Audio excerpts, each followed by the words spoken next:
चला आपण बघतोय functional block diagram of CRO, ज्यामध्ये मी अगोदर वरचे 3 ब्लॉक काढलेत, नंतर मी मध्ये सीआरटी ट्यूब काढली, त्याच्या एक पाठीमागे एक परत बॉक्स काढला आणि नंतर खाली 3 ब्लॉक काढले.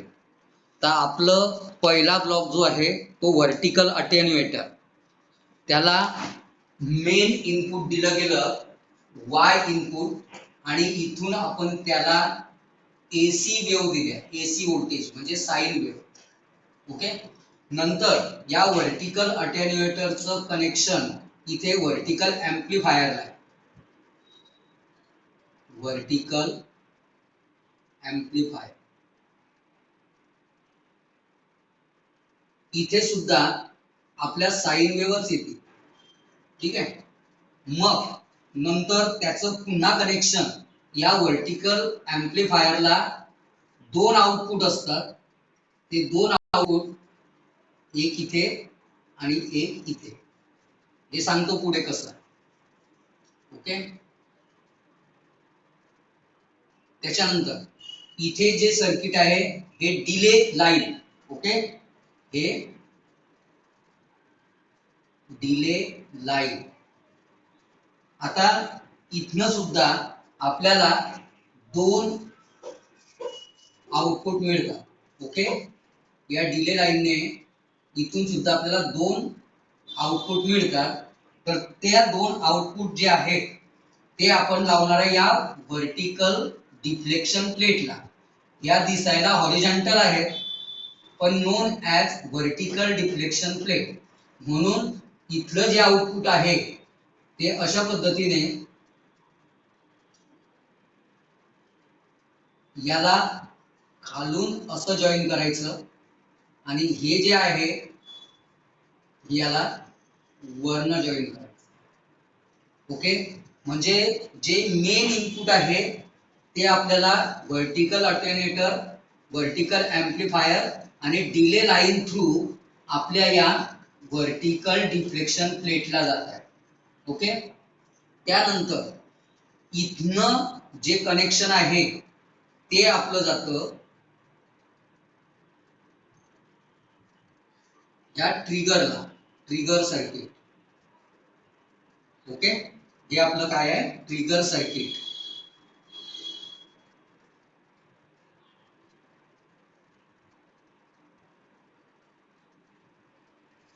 या ट्रिगर सर्किटचं जे आउटपुट आहे ते आपल्याला जातं टाइम बेस जनरेटर. आणि इथनं आपल्याला कनेक्शन करायचं आहे एक इंटरनल आणि एक एक्सटर्नल साठी. आपल्याला इथे या पद्धतीचं एक स्विच लावावं लागणार आहे. तर आता हे जे कनेक्शन आहे हे इंटरनल कनेक्शन आहे, त्याला आपण INT ने डिनोट करू. आणि इथून जर समजा आपण इंटरनल कनेक्शन कट केलं तर इथनं जे मिळतील ते आपल्याला एक्सटर्नल कनेक्शन असेल. म्हणजे इथे EXT म्हणतो, तर एक्सटर्नल ट्रिगरिंग.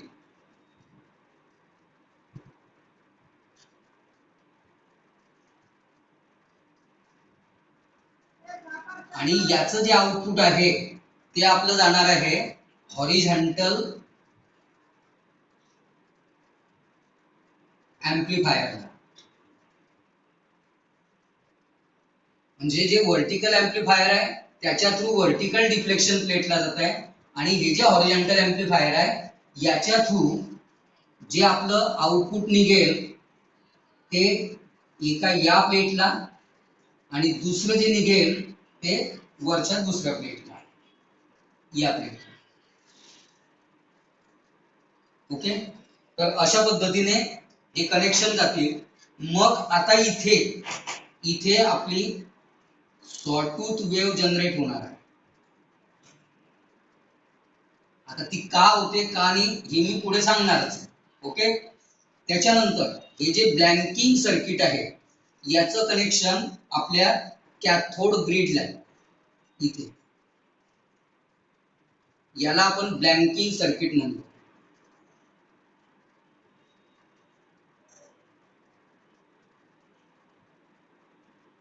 ओके, आणि याला कनेक्ट केलेलं असतं टाइम बेस्ड जनरेटरवर. आता हे जे इनपुट जात आहे या इनपुटला आपण सॅम्पल इनपुट म्हणतो. Sample input. इथे सुद्धा आपल्याला जे जाईल ते साइन वेव्हच जाणार आहे. इथून इकडे पण साइन वेव्ह जाईल, इथे पण साइन वेव्ह येईल. ती साइन वेव्ह या टाइम बेस्ड जनरेटरला जाईल आणि टाइम बेस्ड जनरेटर द्वारा इथे सॉटूथ वेव्ह तयार होतील.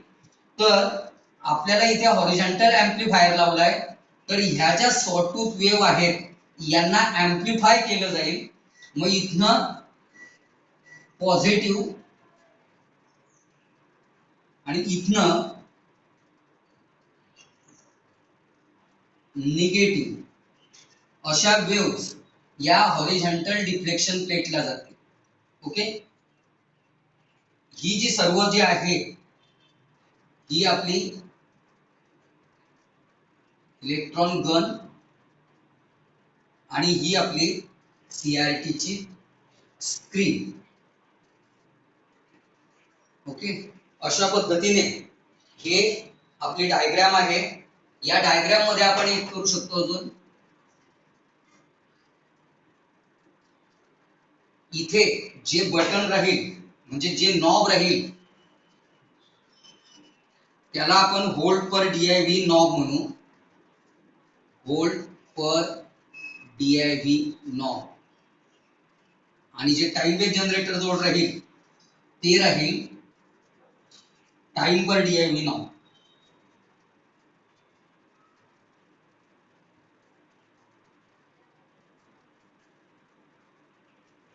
अशा पद्धतीने ही आपली डायग्राम आहे. इथून सुद्धा आपल्याला साइन वेव्हच जाणार आहे. बघा, ही डायग्राम मी तुमच्या समोर काढलेली आहे. लक्षात आली का?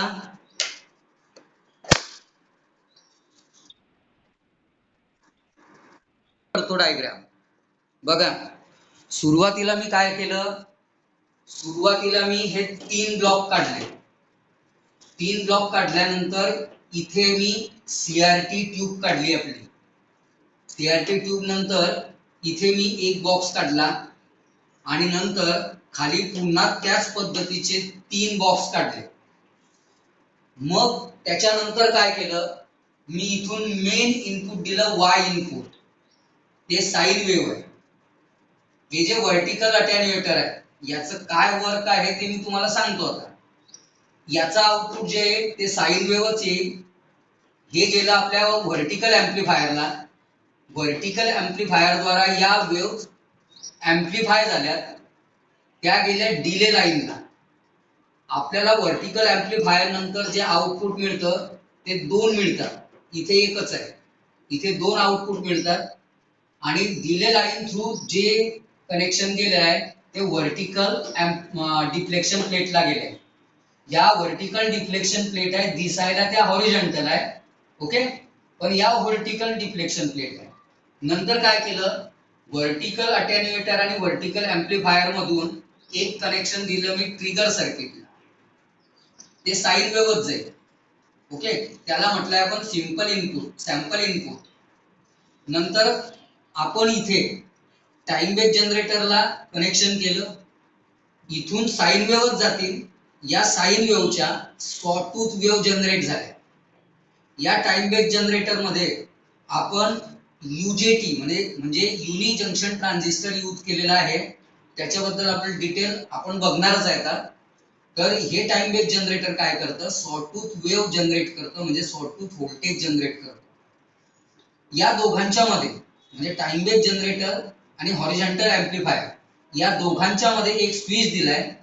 ते स्विच अशासाठी आहे की इंटरनल सॉटूथ वेव्ह जाण्यासाठी, म्हणजे इकडनं ज्या जनरेट झालेल्या आहेत त्या जाण्यासाठी, आणि इकडे एक स्विच दिलेला आहे ते एक्सटर्नल सिग्नल जाण्यासाठी. जेव्हा एक्सटर्नल सिग्नल जातील तेव्हा इंटरनल सॉटूथ ज्या आहेत त्या कट ऑफ होतील. ओके, मग नंतर या हॉरिझॉन्टल एम्प्लिफायर थ्रू आपल्याला दोन आउटपुट मिळाले, ते गेले आपल्या या हॉरिझॉन्टल डिफ्लेक्शन प्लेटला. त्यानंतर या सीआरटीच्या मागे ब्लँकिंग सर्किट आहे, त्या ब्लँकिंग सर्किटला टाइम बेस जनरेटरचं कनेक्शन दिलंय आणि ब्लँकिंग सर्किट थ्रू आपण कनेक्शन दिलंय या कॅथोड ग्रिडला. ओके, अशा पद्धतीने आपली ही ब्लॉक डायग्राम आहे सीआरओ ची. येते लक्षात? यस.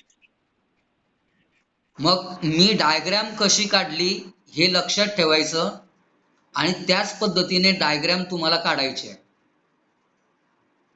ओके, आता आपण एक एक पॉइंट पाहणार आहे की वाय इनपुट काय करतं, व्हर्टिकल अटेन्युएटर काय करतं. ओके, एक एक पॉइंट आपण बघू. बघा, जे वाय इनपुट आहे त्याला आपण मेन इनपुट म्हणतो. Okay, it is the main input of CRO. सीआरओचं ते मेन इनपुट आहे. ओके, बघा, हे जे वाय इनपुट आहे हे सीआरओचं मेन इनपुट आहे. ठीक आहे, it is the main input of CRO to which the input signal is connected. आणि आपण त्या सीआरओ ला इनपुट सिग्नल दिलेले. The waveform of this input signal is displayed on the screen of CRT. इथून जे सिग्नल दिले त्याच्या ज्या वेवफॉर्म आहे त्या वेवफॉर्म आपल्याला या स्क्रीनवर दिसणार आहे. ओके, हे वाय इनपुट झालं. नंतर आफ्टर दॅट आपण हे व्हर्टिकल अटेन्युएटर जॉईन केलं. मग व्हर्टिकल अटेन्युएटरचा काय उपयोग आहे तर बघा, it consist of RC voltage divider. या व्हर्टिकल अटेन्युएटर मध्ये एक रेझिस्टर आणि एक कॅपॅसिटर म्हणजे आरसी व्होल्टेज डिव्हायडर, हे व्होल्टेज डिव्हायडर यूज केलेला आहे. म्हणजे या व्हर्टिकल अटेन्युएटर मध्ये एक रेझिस्टर आहे, एक कॅपॅसिटर आहे, ज्याच्या द्वारा आपण इथून जे इनपुट दिलं ते इनपुट या दोघांमध्ये डिव्हाइड होणार आहे, जशी त्याची कॅपॅसिटी किंवा रेझिस्टन्स असेल तसा. Okay, it consist of RC voltage divider which is marked on the CRO front panel as volt per div control knob. आपल्याला याला जे कनेक्शन दिलं जाईल तर सीआरओ च्या जे फ्रंट पॅनल आहे, समोरचा जो भाग आहे त्याच्यावर एक बटन आहे किंवा एक नॉब आहे. त्या नॉबचं नाव आहे व्होल्ट पर DIV नॉब. म्हणजे आपण याच्या द्वारा आपण ज्या वाय ऍक्सिस वरचे जे स्केल आहे ती ऍडजस्टमेंट आपण करू शकणार आहे. ओके, व्होल्ट पर DIV नॉब. तर या व्हर्टिकल अटेन्युएटर मध्ये हे सर्किट यूज केलेलं आहे. Okay, thus the gain of CRO can be controlled with volt per DIV knob. म्हणजे याच्याने काय होईल की जे सीआरओ आहे त्याची गेन कंट्रोल करण्याचं काम या नॉब द्वारा होणार. त्याच्यानंतर आपण पुढे वापरलेला आहे व्हर्टिकल एम्प्लिफायर. मग व्हर्टिकल एम्प्लिफायर काय आहे तर हा एक एम्प्लिफायरचा सेटअप आहे. म्हणजे it is a set of pre amplifier and main vertical amplifier. Pre amplifier आणि मेन व्हर्टिकल एम्प्लिफायरचा हा सेटअप आहे. ओके, आपण 11th मध्ये असताना पॉवर एम्प्लिफायर यूज केलं होतं. ओके, 11th मध्ये असताना पॉवर एम्प्लिफायर यूज केलं होतं. त्याच्यामध्ये एक डायग्राम काढली होती आपण. एक माइक दिला होता, एक प्री एम्प्लिफायर, एक व्होल्टेज एम्प्लिफायर आणि एक पॉवर एम्प्लिफायर होता. आणि त्याला पॉवर एम्प्लिफायरला मग आपण स्पीकर जोडलेले होते, काय 800 वॅटचे. ओके, तर हे व्हर्टिकल एम्प्लिफायर आणि जे मेन व्हर्टिकल एम्प्लिफायर आणि प्री एम्प्लिफायर यांचं कॉम्बिनेशन या व्हर्टिकल एम्प्लिफायर मध्ये आहे. हे व्हर्टिकल ऍम्प्लिफायर काय करतात, तर जे सिग्नल वाय इनपुट द्वारा दिले जातात म्हणजे साइन वेव्ह, त्यांना ऍम्प्लिफाय करण्याचं काम करतात. ऍम्प्लिफाय करण्याचं काम करतात म्हणजे काय, की त्यांची गेन इन्क्रीज करण्याचं काम करतात. म्हणजे ज्या व्हर्टिकल डिफ्लेक्शन प्लेट्स आपण पुढे यूज केलेल्या आहेत CRT मध्ये, त्यांना एक प्रॉपर व्होल्टेज किंवा प्रॉपर सप्लाय त्याला प्रोव्हाइड होईल. Okay, it is a set of pre amplifier and main vertical amplifier. The input attenuator sets up the gain of vertical amplifier. हे जे आपण व्हर्टिकल अटेन्युएटर लावलेलं आहे, हे काय करणार, त्या व्हर्टिकल एम्प्लिफायर साठी त्याची गेन जी आहे ती सेट करण्याचं काम करणार. येत आहे लक्षात तुमच्या?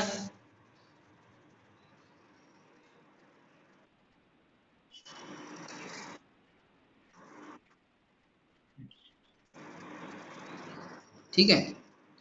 त्यानंतर डिले लाईन आहे वरचं. आता डिले लाईन काय आहे, तर बघा, the delay line delays the striking of electron beam on the screen. या डिले लाईन काय करतात, या डिले लाईन काय करणार, ही जी इलेक्ट्रॉन बीम आहे जी स्ट्राईक होणार आहे तिला काय करतात, डिले करतात. का डिले करतात ते पुढे आहे आपल्याला सांगतो मी. The delay line delays the striking of electron beam on the screen. It synchronizes the arrival of the beam on screen when time-based generator starts sweeping the beam horizontally. आता ह्या डिले लाईन या बीमला delay करतात, म्हणजे थोडा वेळ घेतात. का, तर जोपर्यंत इकडनं या टाइम बेस्ड जनरेटर द्वारा सॉटूथ वेव्ह जनरेट होऊन त्या हॉरिझॉन्टल एम्प्लिफायर पर्यंत येत नाही तोपर्यंत. कारण ज्या वेळेस ह्या दोघं प्लेट्स, व्हर्टिकल ॲज वेल ॲज हॉरिझॉन्टल, दोघं प्लेट्स जेव्हा डिफ्लेक्ट होतील त्यावेळेसच हे इलेक्ट्रॉन बीम स्क्रीनवर स्ट्राईक होतील. ऍक्च्युअल आपण तर इनपुट इथून देऊन दिलं, मग ही प्रोसेस झाली इथपर्यंत, पण हे सिग्नल जे गेलेले आहेत यांना इथून ते डिले करतात. म्हणजे व्हर्टिकल एम्प्लिफायर त्यावेळेस वर्क करत नाहीये. ते वर्क केव्हा करणार, ज्या वेळेस time based generator sawtooth wave generate करून हॉरिझॉन्टल एम्प्लिफायर द्वारा इकडे जात नाही, हॉरिझॉन्टल डिफ्लेक्शन प्लेटला जात नाही, तोपर्यंत इथनं येणारे सिग्नल तो डिले करेल.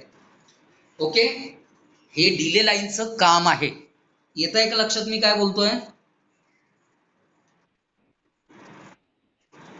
Yes yes.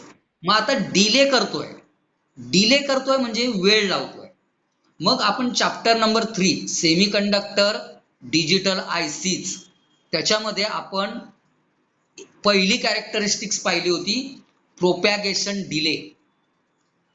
Okay, propagation delay म्हणजे तर टाइम रिक्वायर्ड टू काय डेफिनेशन ती, टाइम लावते एक इनपुट दिल्यानंतर दुसरं आउटपुट येण्यापर्यंतचा. ओके, मग इथे जो प्रोपॅगेशन डिले आहे म्हणजे जो टाइम लावला गेलेला आहे तो नियर अबाउट 0.25 मायक्रो सेकंड्स आहे. एवढा शॉर्ट टाइम आहे, 0.25 मायक्रो सेकंडचा. या डिले लाईन पर्यंत लक्षात आलं का, तेवढं मला सांगा अगोदर.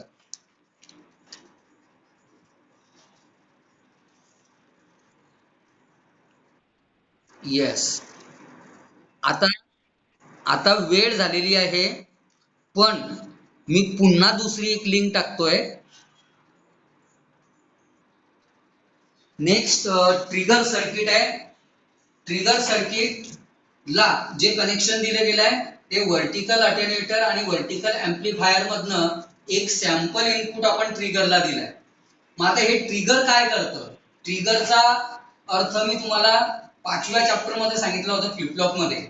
ट्रिगरिंग करतं. ओके, कसं करतं ते बघा. It takes the sample of input voltage connected at Y input of CRO. हे वाय इनपुट पासून एक सॅम्पल इनपुट आपण त्याला दिलेलं आहे and feeds it to the input of time based generator. आणि नंतर त्याचं जे आउटपुट आहे ते आपण टाइम बेस्ड जनरेटरला दिलं. So the TBG starts only when input signal is present at Y input. ज्या वेळेस आपण इथनं इनपुट देऊ त्याच वेळेस हे टाइम बेस्ड जनरेटर वर्क करणार आहे. कारण जर इथनं इनपुट दिले नाही तर सॅम्पल इनपुट ट्रिगर सर्किट द्वारा टाइम बेस्ड जनरेटरला जाणारच नाही. ओके, मग टाइम बेस्ड जनरेटर काय करतं, तर time based generator it produces a sawtooth wave. हे काय प्रोड्यूस करतं, सॉटूथ वेव्ह म्हणजे सॉटूथ व्होल्टेज जनरेट करतं. The waveform is use to sweep म्हणजे मूव एका ठिकाणाहून दुसऱ्या ठिकाणी move the electron beam horizontally on the screen. ह्या सॉटूथ वेव्ह काय करतील, जे इलेक्ट्रॉन बीम आहे ते एका ठिकाणाहून दुसऱ्या ठिकाणी मूव्ह करण्याचं काम करतात. म्हणून तेवढा वेळ हा डिले करतोय इथनं. तर तो डिले करतोय 0.25 मायक्रोसेकंद. एवढा टाइम तो डिले करणार. Okay, the rate of rise of positive going edge. याचा जो पॉझिटिव्ह गोइंग एज आहे म्हणजे इथून इकडे positive going edge of sawtooth waveform is controlled by timer DIV knob. तर हा जो ग्रोइंग आहे याला कंट्रोल करण्याचं काम हे टाइम पर डीआयव्ही नॉब करणार आहे. Thus, the sawtooth wave controls the horizontal deflection of electron beam along x-axis. Okay, म्हणजे त्याच्यामुळेच या हॉरिझॉन्टल एम्प्लिफायर द्वारा जे सॉटूथ वेव्ह जातील तर ह्या सॉटूथ वेव्ह द्वारा काय होईल की ही इलेक्ट्रॉन बीम हॉरिझॉन्टली कंट्रोल करण्याचं काम या नॉब द्वारा होणार. आता इथे स्विच लावलेला आहे. मी तुम्हाला स्विचच्या बाबतीत सांगितलं की a switch known as internal and external is also connected after the output of TBG. TBG म्हणजे time based generator. When the switch is in internal position म्हणजे जेव्हा ती इंटरनल पोझिशन असते the output of TBG is connected to H plates through horizontal amplifier. तेव्हा या time based जनरेटरचं जे output आहे त्या हॉरिझॉन्टल एम्प्लिफायर थ्रू या हॉरिझॉन्टल प्लेटला जाईल. Okay, when it is in external position, ज्या वेळेस एक्सटर्नल पोझिशन म्हणजे ज्या वेळेस हे या पद्धतीने राहील या पद्धतीने तर काय होईल की internal sawtooth is cut off. हे बघा इंटरनल सॉटूथ कट ऑफ झाले and some external signal can be connected to horizontal plane. आणि इथनं काही जे एक्सटर्नल सिग्नल असतील ते हॉरिझॉन्टल एम्प्लिफायर थ्रू या हॉरिझॉन्टल प्लेटला जातील. ओके, आलं का लक्षात हे मला सांगा आता. येस, पुढे आपलं हॉरिझॉन्टल एम्प्लिफायर दिलेलं आहे. त्या हॉरिझॉन्टल एम्प्लिफायरला it amplifies the sawtooth waveform म्हणजे टाइम बेस्ड जनरेटर नंतर ज्या सॉटूथ वेव्हफॉर्म येत आहेत त्यांना एम्प्लिफाय करण्याचं काम हे हॉरिझॉन्टल एम्प्लिफायर करणार आहे. It amplifies the sawtooth waveform coming from TBG. It contains phase inverter circuit also. त्याच्यामध्ये फेज इन्व्हर्टर सुद्धा असतं. जसं आपण फेज अँगल पाहिलेले आहेत 90 डिग्री 180 डिग्री. ओके, आपल्याला ते एक्झाम्पल मध्ये आहेतच.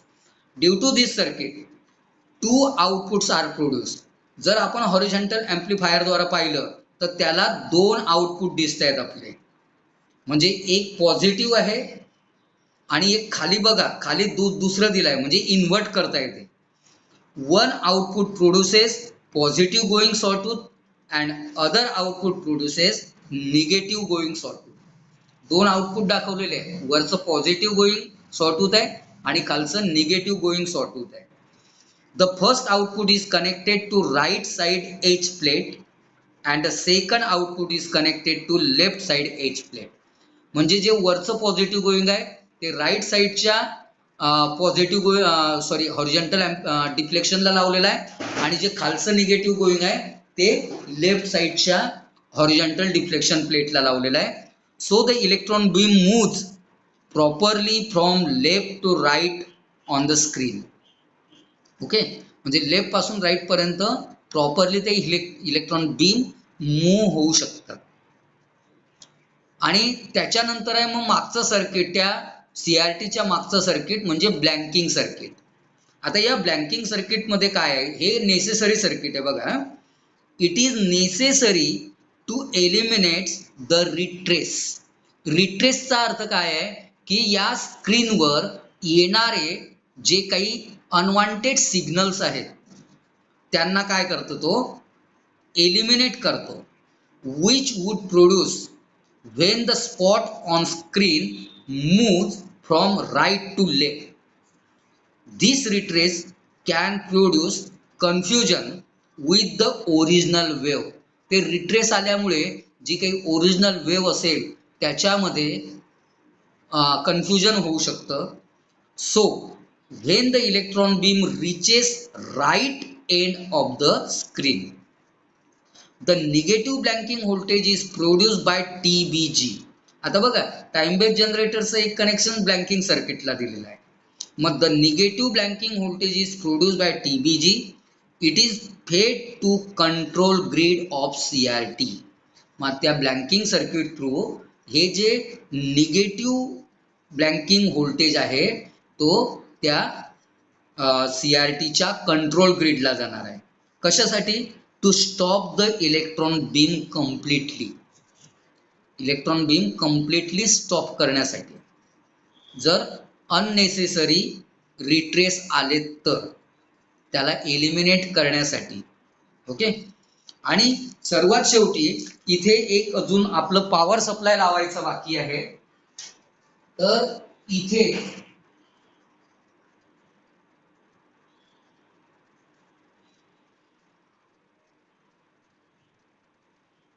HV पॉवर सप्लाय आणि LV पॉवर सप्लाय आहे. तर हा HV जो आहे तो CRT ला जातो, टू CRT, आणि हा जो आहे other circuit to other circuits.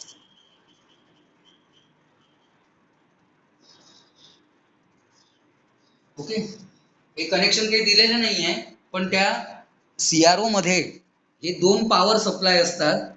त्याच्यातला जो हाय व्होल्टेज असतो तो आपल्या CRT ला ऑपरेट करण्यासाठी जातो, म्हणजे ज्या मागच्या कनेक्टिंग पिन्स दिलेल्या आहेत त्यांना, आणि जो लो व्होल्टेज जो आहे तो जातो त्या बाकीच्या अदर सर्किटला.